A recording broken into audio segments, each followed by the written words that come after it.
ഒരാൾക്ക് ലൗകികമെല്ലാം മടുത്തു, എന്നാൽ ഇനി ഏതെങ്കിലും ഗുരുനാഥൻ്റെ അടുക്ക് പോയിട്ട് ആധ്യാത്മികമായിട്ടുള്ള കാര്യങ്ങൾ മനസ്സിലാക്കി ജീവിക്കാം, എന്നാൽ മനസ്സിന് സമാധാനം ഉണ്ടാവുമെന്ന് വിചാരിച്ച ഒരു ആചാര്യൻ്റെ അടുക്ക ചെന്നു, ഒരു സന്യാസിയുടെ അടുക്ക ചെന്നു. അദ്ദേഹത്തിനോട് പറഞ്ഞു, എനിക്ക് ലൗകികമൊക്കെ മടുത്തു, അങ്ങനെ ശിഷ്യനായിട്ട് സ്വീകരിക്കണം എന്ന് പറഞ്ഞു. എനിക്ക് ആധ്യാത്മികമായിട്ട് വല്ലതും അറിഞ്ഞാൽ തിരക്കേടില്ല. അപ്പോൾ ഗുരുനാഥൻ ചോദിച്ചു, നിൻ്റെ വീട്ടിൽ ആരൊക്കെയുണ്ട്? ഞങ്ങൾ അച്ഛനും അമ്മയും 4 മക്കളും ഉണ്ട്. നീ അവരോടൊക്കെ അനുവാദം വാങ്ങിയിട്ടാണോ പോന്നത്? അതെ, അവരോടൊക്കെ അനുവാദം വാങ്ങി. ശരി, ഇവിടെ നിൽക്കൂ, ഞാൻ നോക്കട്ടെ എന്ന് പറഞ്ഞു. ആട്ടെ, നിൽക്കാൻ സമ്മതിച്ചുവല്ലോ, ഇനി ശുശ്രൂഷ കൊണ്ട് ഗുരുനാഥനെ അങ്ങോട്ട് സന്തോഷിപ്പിക്കാമെന്ന് വിചാരിച്ചു.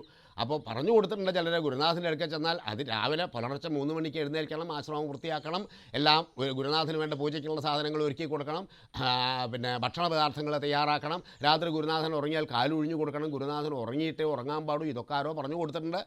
അപ്പോൾ ആ ഗുരുനാഥനെ ശുശ്രൂഷിച്ചുകൊണ്ട് അവിടെ താമസിച്ചു. ഗുരുനാഥനെ സംബന്ധിച്ച് എന്താ വെച്ചാൽ ബ്രഹ്മജ്ഞാനിയൊന്നുമല്ല, ഒരു ശിഷ്യനെ തനിക്ക് ശുശ്രൂഷിക്കാൻ കിട്ടിയെന്നുള്ള സന്തോഷം. അങ്ങനെ ഒരു ഗുരുനാഥനെയാണ് കിട്ടിയതെങ്കിലോ.